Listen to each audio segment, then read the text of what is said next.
If you were to summarize the conversation we have had here. I suppose from a holistic sustainability perspective is this: don't give up. If there's like, because at the moment, seriously, there's so much going on that there might be a lot of sustainability professionals listening to this disillusioned. You don't give up. I would also say that one needs to be agile and coming back to that, so that we're in constant, like, everything is in motion. It always is. And the light will shine again at the end of the tunnel. I think from a broader professional perspective, like when I look back at my own career, sustainability is so broad. So there's a, I would say to anybody that A is trying to understand it from a board perspective, that there's no one understanding. But if you want to come into it as a profession or transition into it as a profession, for example, if you're in energy or so on, like, for years I've had imposter syndrome, and by default, most sustainability professionals should. It keeps you on your toes, but as a profession, it's not dentistry and it's not, structural engineering, and by default, people are afraid of it. But actually, sustainability as a profession probably is a home for every profession. Welcome to the Pantrium podcast. Here, there's no fluff and no sales pitches, just real conversations.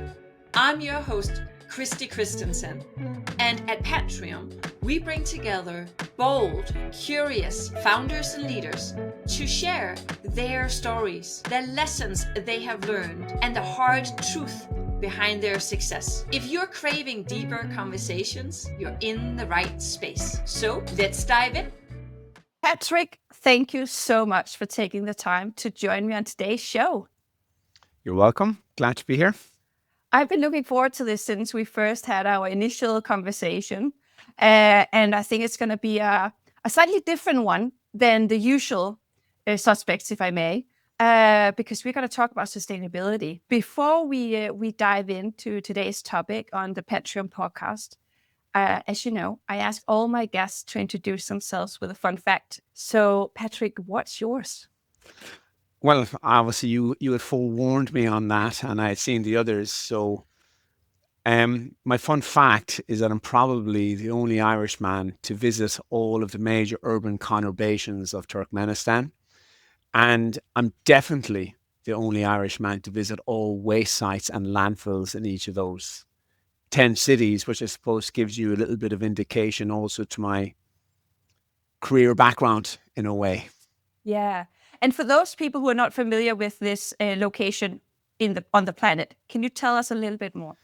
Turkmenistan is a Central Asian republic that was formerly Soviet Union. It sits to the north, Uzbekistan, and again, challenging my own geography here, to the east and south, Iran, and then the Caspian Sea to the west.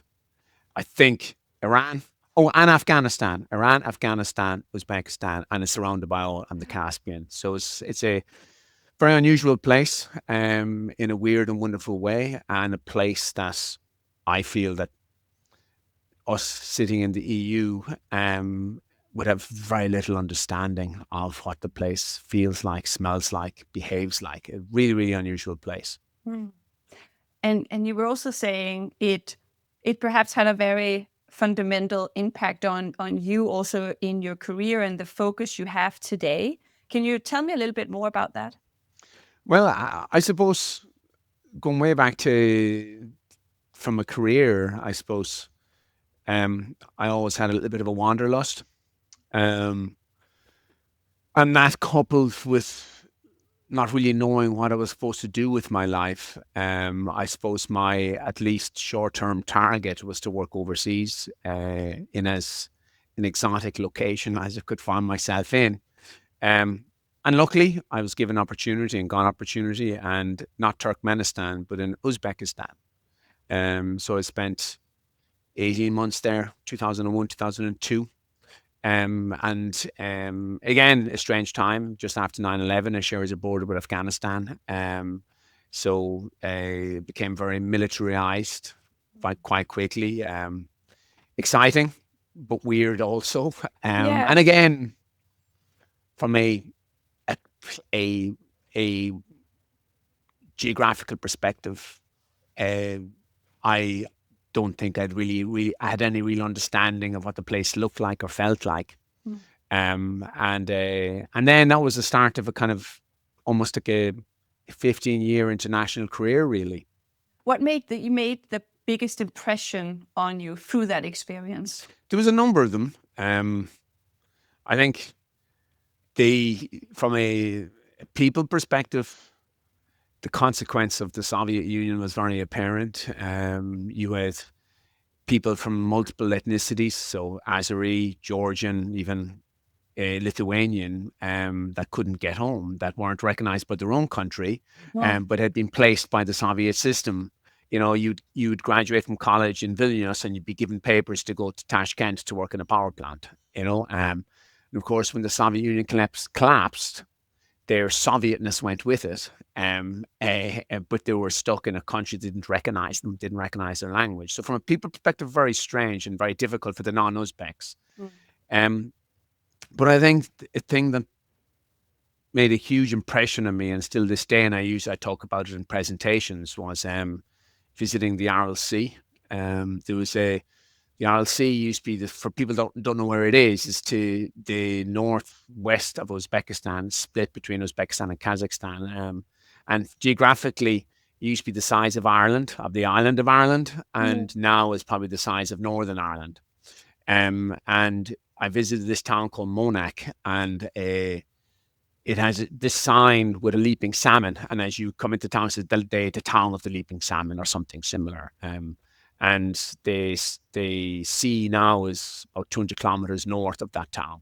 So you've got a pier, you've got a port, and just sand and rusting ships. And you see this huge, I suppose, a socio-economic and environmental disaster firsthand, man-made. And then on top of the river being diverted for cotton, the Soviet system also buried chemical weapons, chemical waste in the middle of the sea. And then, of course, as the sea receded, that became exposed.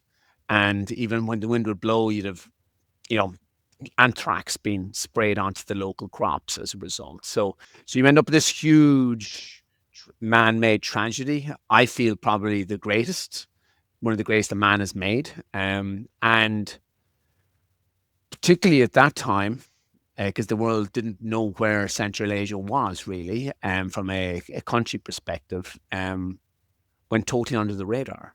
And then from a sustainability perspective, you don't necessarily understand what you're seeing at the time. I didn't go, wow, makes me to be a sustainability expert or to focus my career in that, but it makes a hugely lasting impression. Yeah. And the dynamics, and it was the people also that were living there was the tragedy. I tell people I was getting this little lad taxi in from the airport from another city called Ugrinch, and the taxi guy had a lump the size of a tennis ball in the back of his neck, obviously cancerous from where he lived. So you saw these first-hand consequences: economic collapse, agricultural and land devastation, social, collapse as well as a result, all happening real time, all in the same place, all crisscrossing.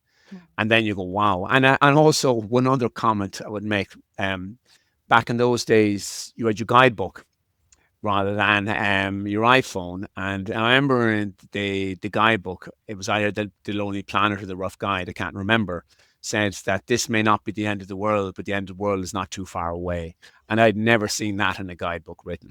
Wow. Where even they have said, there's very little here at all for anybody to see. So, yeah, and that was the crisscross of the E and the S, ultimately, the environmental and the social, punching you straight in the nose. Sure. So that has always made a lasting impression. Yeah. And that's devastating also, because I think sometimes, probably in the Western, every, I would say, more or less wealthy country, it feels like something out of a movie. You don't think Yeah, it's real, right? yeah. So when we talk about sustainability and we need to be greener and we should, we shut really down have no concept of really what what the it's like. consequence is. And randomly, there's another place in Kazakhstan that has had more nuclear bombs exploded over land than any other place in the world, because it was the furthest place away from Moscow. Again, we would never hear about that. No. And you You would know? think that we live in a global world where news travel, but Not Not when at it's all. buried in the depths of the Soviet Union's history. yeah. Whew. Okay. That's, and I think that also just highlights the importance of sustainability. And we're going to talk much more about that. What is it that people are missing or don't understand when it comes to the consequences and why sustainability is important? I just don't think and you and I, we don't visually see the consequences. Invariably, the consequences happen somewhere else. Yeah. So, I was talking to somebody the other day about climate risk. And if you have a building the top of a hill in the middle of Ireland, you're safe enough. You ain't going to die of heat in Ireland, And so, like, people struggle to know, where is the risk? Yeah. So there's a poor articulation of us as sustainability leaders to explain the different facets of sustainability. I think a failure from us also initially was coming from the moral high ground. We must do better for the planet's sake. Yes, we should, but unfortunately that doesn't necessarily resonate. So you need to come at it from another angle, not from a citizen perspective, but from a business perspective. And if a business is struggling economically, being sustainable comes with a cost. So you're balancing this. So that means we need to articulate sustainability through the prism of value, risk, and monetization, rather than coming at it from the moral high ground, because it'll make the world a better place. Because yes, companies will care, but invariably they can't afford to care. So they can afford it if there's a return on their investment or mitigate some sort of risk. And I also think the overall education, coming back to the original question about, we struggle to visibly see the consequences. It moves so slowly that it'll creep up in us. I mean, the RLC, the example that we talked about, that took 30 years to happen. Yeah. It wasn't an overnight thing. And when things move at such a slow, what seems like an invisible pace is difficult for us to grasp. And secondly, it may not be on our doorstep, and then we're in denial. But what happens on somebody else's doorstep will invariably end up catching us too. So there's miscommunication, miseducation, misarticulation, for want of a better description. And these are all issues that we, I suppose, sustainability leaders need to address and acknowledge that is indeed the case. Yeah. And how do you see that? How do we move the narrative? I think first and foremost, not from a pulpit. Shouting at people doesn't help. I also feel, this call to action doesn't help either. Again, I'm talking about from a business perspective rather than a citizen's perspective.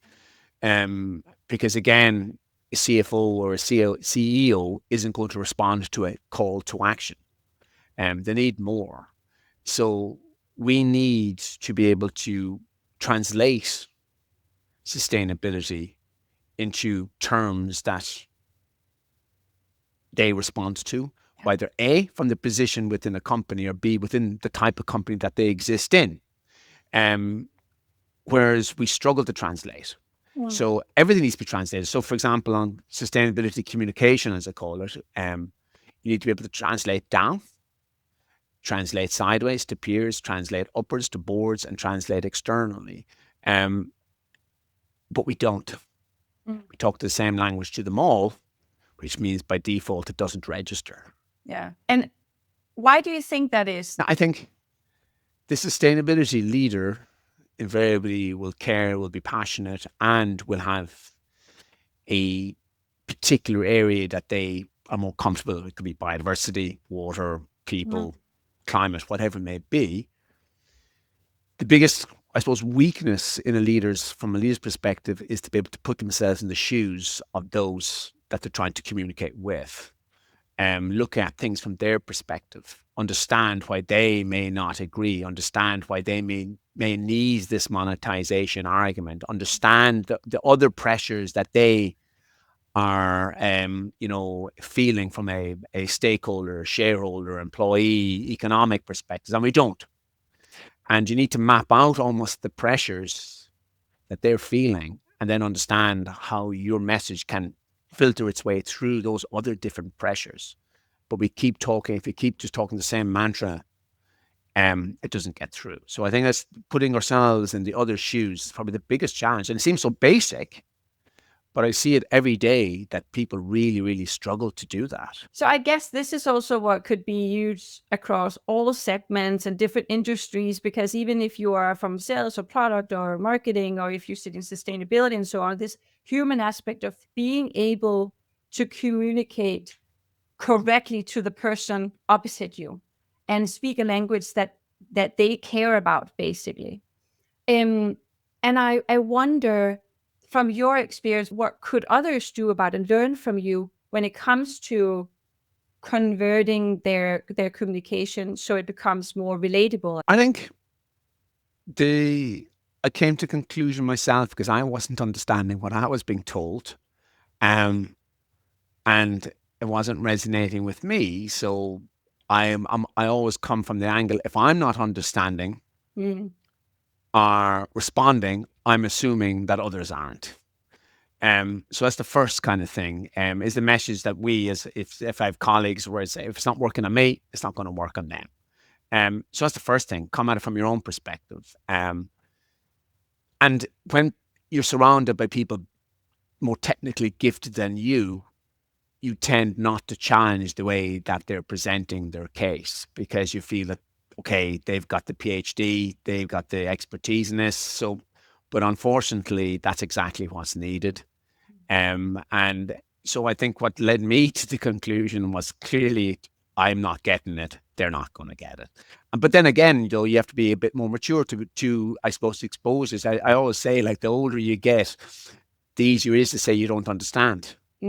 And that's the way I come at it. If I'm not getting it, that means the message isn't clear, and we need to revisit that message. So in order that a particular entity, particular company, a particular function will resonate with that packaging of that message. Are there any in the work that you do with your clients at Ramboll and so on, and when you out speaking to folks, are there some kind of framework or tactics that you're starting to use that help you guide the way that you communicate and get that message across about sustainability? Framework, no. I was never one for, I didn't have my background is, I suppose, semi-technical. I don't come from a business background. So these structuring techniques, to me, I don't necessarily follow them. Again, honesty. I think there's a phrase that I use, unfluffing the fluff. And if you talk in broad, philosophical, philanthropic tones around sustainability in one box, and B, if it's way too technical in the other box, invariably people come at it from both. It's one or the other. Yeah. Unfluffing the fluff, like, you just need to be honest and say, look, this is complex. This is what it really means. So unfluffing the fluff is the key mantra that I always follow on this. And don't overtalk something when it doesn't need to be overtalked or over-explained. Stick to a point that resonates and explain it in layman's terms. I always tell colleagues, well, would your mother understand what you're saying?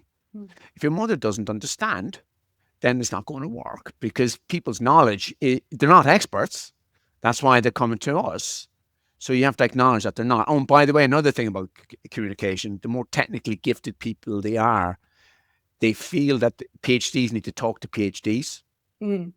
And invariably, that's never the case. And then there's a struggle. There's a misalignment on either way. And that, by the way, goes from me to, if I don't have a PhD, talking to a PhD, and then vice versa. And there's always a huge misalignment in that communication. And I guess I wanted to touch upon the definition of sustainability. And before we go down that route, just a little comment on what you said there. I also find that the simplest words might be understood differently for different parties. I just had a meeting today.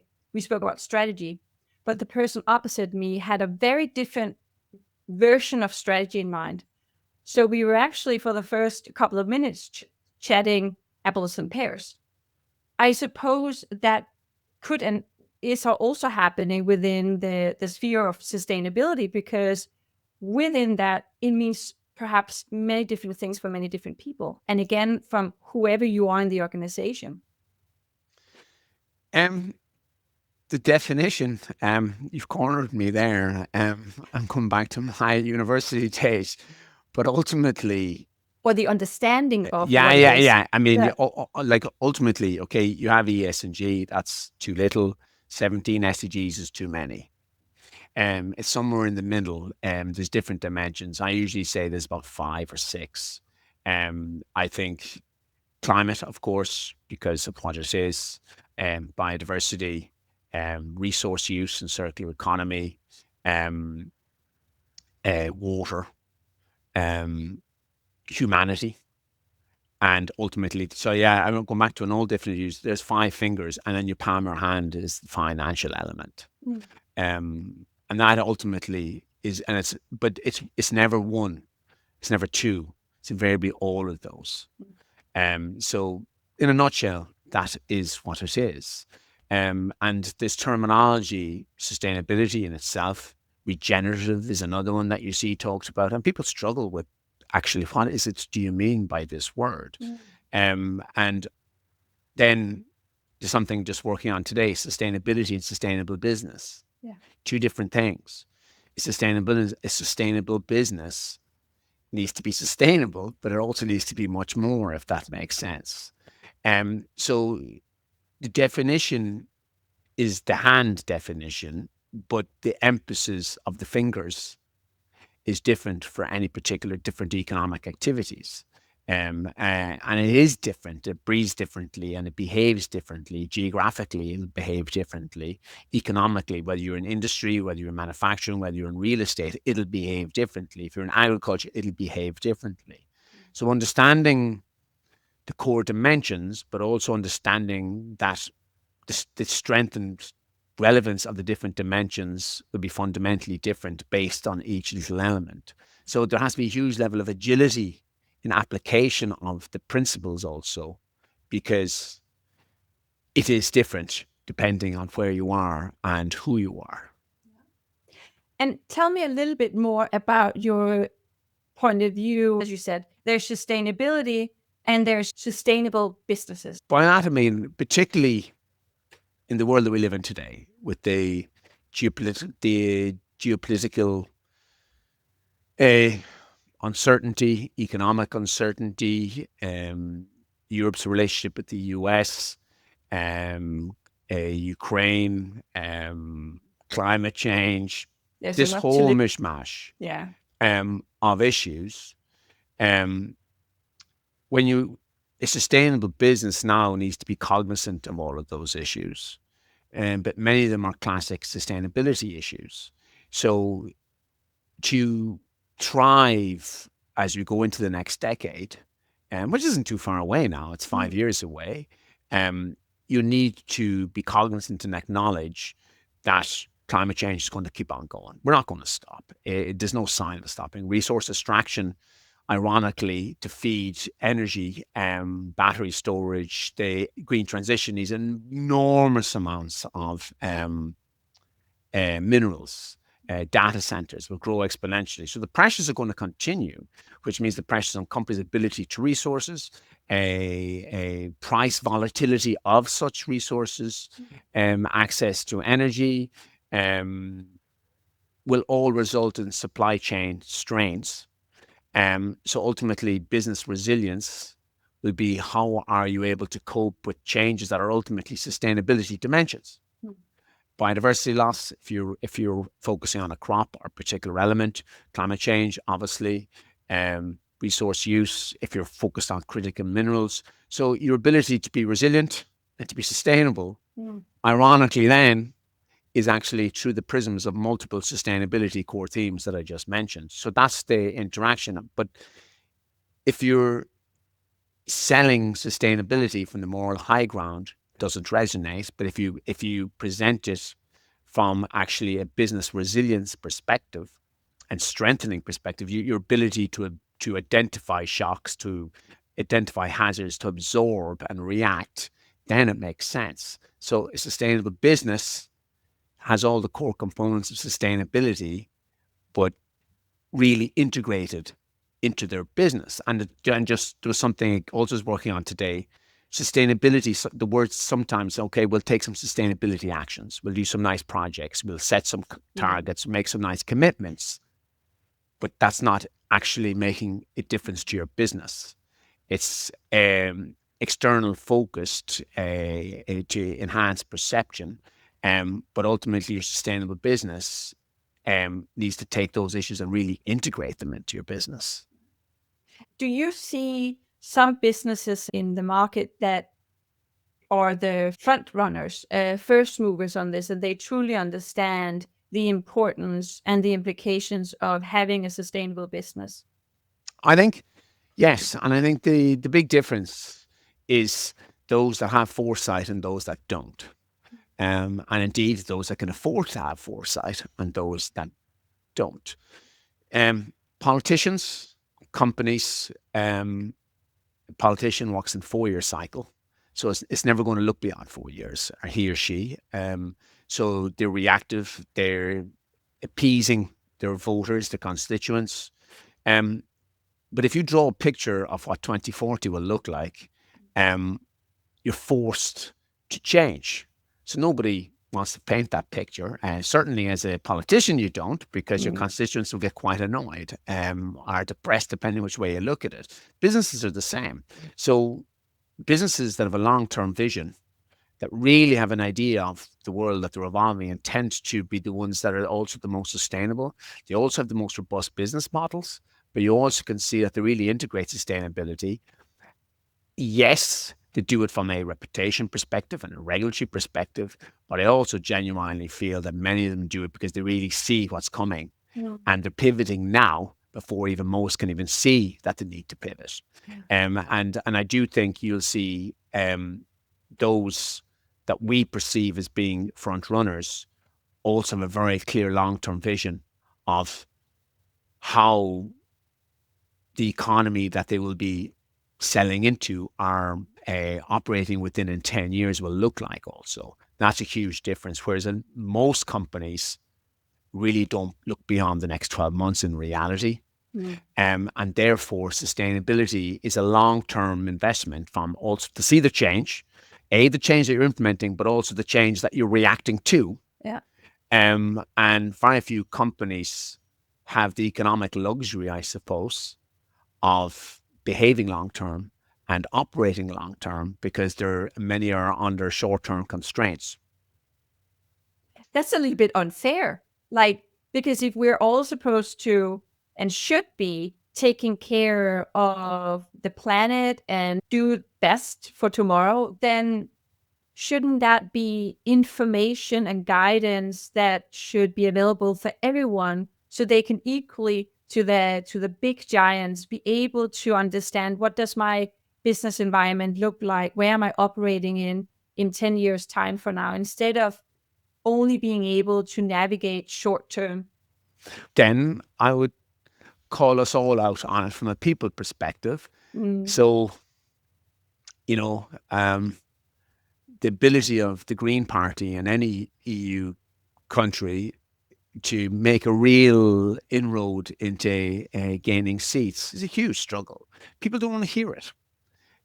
Like the Green Party are the own, let's say, randomly, of course, I'm not a politician. I don't usually follow politics, but they're the party in any country that have the clear mandate to put this front and fore, and they'll only get 8-9% if they're lucky in most countries, which means we don't like to hear that mantra. If there's an election in a particular country and we're tuning in and somebody's rabbiting on about climate change, most of us glaze over it. Yeah. And we still go back to things. So it starts with us. So if we're unwilling, and we're being told that this is the case, and we're unwilling to vote for a party, because ultimately, unfortunately, that's the only place that can really change this, is a legislation. And we don't, folks. We get into a car and go to work and work for a company, and we're part of that company. So we don't necessarily drive the change, want the agenda of that company to change either, because also change is painful. So a citizen pay extra taxes for carbon. For a company, you have to, it may not be as high a salary increase in a particular year because they've got to play for something else. Are we all willing to do that? Mm-hmm. Now, companies would change if their employees are willing to accept pain. Politicians would change if they thought that their constituents would accept pain, but ultimately neither want to. So, and again, looking at ourselves, so it's this unwillingness to accept change and pain that invariably comes with any type of change, albeit it would be temporary. There's a reluctance to do so. Going back to your story as we started, it might be, and you said it yourself as well, people don't know what's out of sight. They can't relate to it. I think one of the things, when you have worked abroad and traveled so much, it comes with its pros and cons. And I think, I do reflect when I go to bed at night. Maybe it's the cons that I reflect more than the pros. But you understand what it looks like. Yeah. Okay. So I lived in Lugansk. Okay. It's now under Russian rule in eastern Ukraine. Since about 6 months there in 2012, 2013. So when I'm seeing Ukraine unfold in the television, I know exactly what that place looks like. I know how miserable these cities are in the winter with no heating when it's -15. I know exactly how these babushkas are sitting around a little fire in the kitchens hoping to keep warm. I get it because I've seen it. No. If you've never seen anything like that, well, then you just flick the channel. It won't resonate. And that's not people's fault. That's just reality. My family haven't been to these places. My brothers, my sisters, my parents haven't been to these places. So I'm not blaming people for not being places, but when you have been and you have been exposed to it, you do understand. But then a lesson that I learned quite quickly, though, I'd come back and be talking at friends in a pub, at them and that's not the way either. Lecturing to them, lecturing to my family, to my siblings, to my wife, to my parents, that's not the way either. Because they will just go, okay, whatever, So we're struggling with this lack of understanding, but then when you do understand, we struggle again. It comes back to communication, articulation, to be able to articulate that experience into something that would resonate with those people to understand. And it's the same with the Middle East or in Africa, wherever you go. People just don't understand because they've never been exposed and it's not their life until such time as it does become the problem. And when we talk about sustainable business, what would you advise them to start thinking about or looking into? In this moment in time, in a world of actually deregulation, the EU Green Deal itself, under pressure.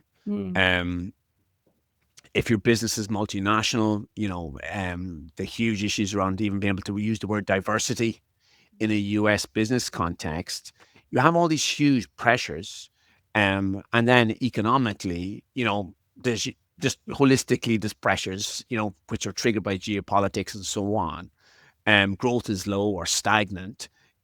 These boards have a lot of pressures to deal with, a lot of people to be answerable to, their employees, their shareholders. So ultimately, they're trying to keep the show on the road. If sustainability is presented as a project, it'll always be deferred because they just don't have time to prioritize it from a time perspective, resource perspective, and financial perspective. So it comes back to the sustainable business perspective that actually the cost of inaction is greater than the cost of action. So if it would cost X to invest in something, actually the risk of doing nothing outweighs the risk of doing something. And then they'll buy into it. But it has to be something that's really relevant to their own resilience as a business first, not the resilience of the planet. Because in fairness to them, boards, they are beholden to their own chairmen, to their own shareholders, to their own employees, their own stakeholders. So you got to focus on making their business resilient rather than hoping that they can invest to make the planet resilient. But by default, if they make their own business resilient, it contributes to a resilient planet. Do you think that requires a new type of CEO in the coming future in order to get to a point where, if not all, then many businesses are sustainable? I think, all CEOs, all boards would be different personalities, although they might have a very clear personality type, and invariably they will. But ultimately, regardless of a board's personality, invariably they'll be really intelligent. I always say to colleagues, when you're dealing with a CFO, don't be fooled by their behavior, but they're incredibly bright, and that's why they're a CFO. They're incredibly bright, and they're incredibly responsible, and they're incredibly driven. So they're there for a reason, particularly in bigger companies. So ultimately, they will act and they will move if it indeed resonates. So I don't necessarily think that it requires a different one, because invariably there'll be very similar personalities. I think most of them, particularly as we go forward and as a younger generation of CEO comes in, and they will be growing up in a world where that expects more. And by default, we'll be more tuned into the challenges that we face from a sustainability perspective. But still, they're beholden to their boards, to the shareholders, to the stakeholders. So, albeit they may want to change, it will have to be what's best for their company, first and foremost. And then it's up to us as sustainability leaders to be able to present the business case as to why it makes sense. So, to answer the question, a new type of CEO, no. I think the CEO will change in type anyway because of a generational issue. But we as sustainability leaders must also change to recognize the pressures that they're under in a deregulated, geopolitically unstable world. Going back to an earlier point we spoke about, you were saying also being able to foresee and get access to reports and insights and data that helps you navigate the future environment. I was wondering, do you have any places where they could go to get a sense or think about gathering research that could help them at least get a sense of the future business ecosystem without having the luxury, as you said, to finance? I think it's more simple than people think. So you're allowing me to go down this Foresight route, so I'll grasp it, okay? You've opened the door a little bit, but when you're looking at 2040, it's very difficult to grasp what it would look like. So the first thing that I do in explaining it is go back 15 years. And you'll see that the world is very different. Netflix was posting DVDs on a subscription basis. MySpace was the main platform on social media. George Bush was just going out and Obama was coming in. Sarkozy, Gordon Brown, all these people that seem way back in distant history. The world has changed. Full economic collapse, 2009. The world changed. And if somebody told me 15 years ago that I'd be talking to you like this, or talking to my mother through my phone or something, you'd say you're insane.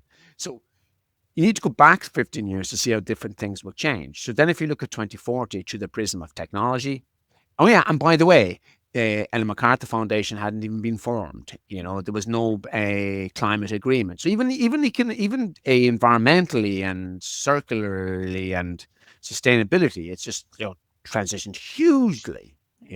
So the world will look different. But it's a struggle to see how different.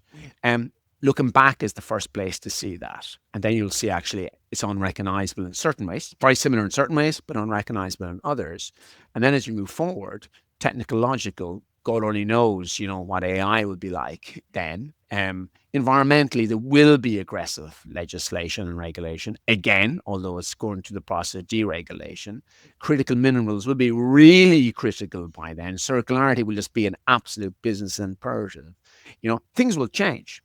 So, and they need to draw their own future as to what to do. But one point I'll make in that, when we talk about the future, we tend to focus on the externalities. So we talk about what the temperature will be, what the sea level will be, what the scale of biodiversity loss will be, what the scale of zinc capacity will be. But society and the economy invariably adapts to those conditions, and it will adapt. So we need to be drawing the picture of what will the economy look like that's responding to those inevitabilities, because that's where your business will be sitting.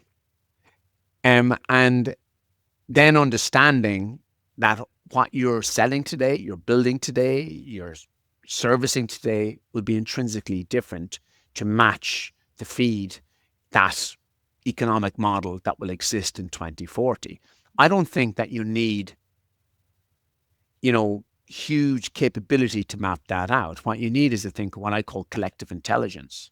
So from your specific discipline, whether, with your manufacturer or a real estate developer, that you have somebody from a social background, economic, legal, environmental, technical, and you trash out what this could look like for your business over that time scale. And you will get a probability of it. There's a thing called, the probable, possible, and preferred and projected futures. And you will be able to get a sense of what the projected and somewhere between the projected and preferred future will look like. And then you have to ask yourself as a board, is my business model today fit for purpose in that environment? And invariably it won't be. But then again, the question is, if you map out that picture, and you feel that based on projections that that's going to be a reasonably accurate picture, you then have to make decisions. And that's what people don't want to make. Coming back to what I mentioned about politicians or indeed boards and CEOs. Yeah. Because you're mapping out a future that's still quite distant. Yeah. And will the board go, well, we won't be around here anyway in 15 years' time. So let's leave that to the next board. You know what I mean? Yeah. But you know what I mean? Like, yeah. And I think that was a really good transition into the last part of the podcast. If you were to break a rule, what would you like to see broken in the future? Like I wouldn't say I don't know if if we would break rules, but certain things need to I think from a business perspective need to be made mandatory. And mandatory integration into all business systems, would that be, and risk rather than mitigation actually. So are your risk systems capable of doing this? But I actually have a poster here called Captain Foresight, AI generated. So if I had one a superhero skill or superpower, it would be able to draw that future. And most importantly, articulate why responding now is so relevant and imperative that you do so.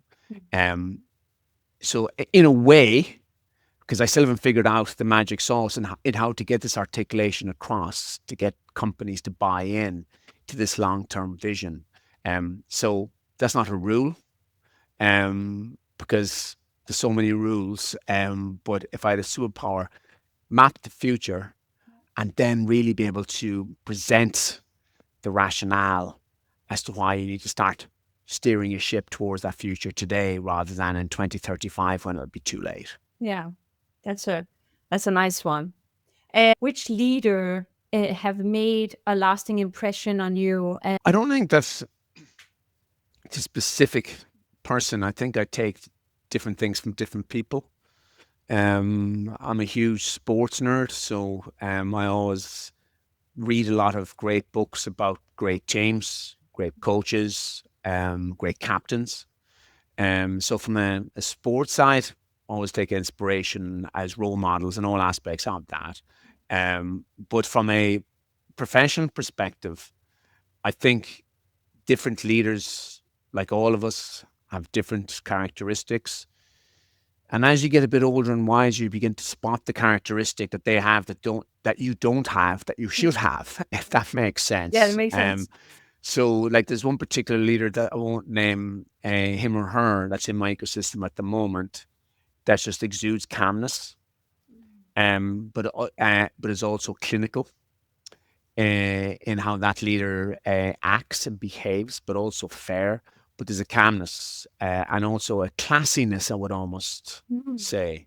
And then in former lives, I've seen leaders, I don't know if I mentioned this, but I was part of a turnaround management team that ran the electricity utility in Kosovo.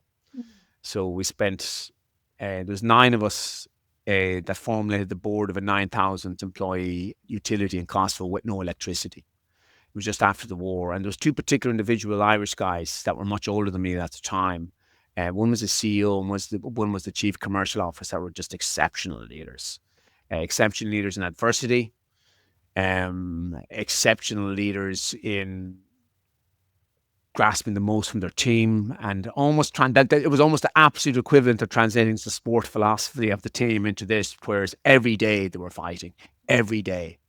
And they did it with dignity, with politeness, and with style. So you see different things from different people. Yeah. Brilliant. I really love that. And we're out of time, Patrick. Okay. We could have continued. I found it super fascinating and very insightful. And you didn't ask me any of the questions that you said you would, which is a good thing. But we actually did cover it. I just didn't ask the exact, wording. Exactly. But I really appreciate your time and thank you for being on the show. You're more than welcome. Thank you. If this episode gave you something to think about, I'll be really grateful if you could share this with your LinkedIn network. And to make sure you don't miss out on any new episodes, simply follow Pantrium wherever you are listening or watching. And just a note, the opinions and views shared by our guests are entirely their own and don't necessarily represent the businesses they work for. We really hope you enjoyed this episode. Until next time, bye for now.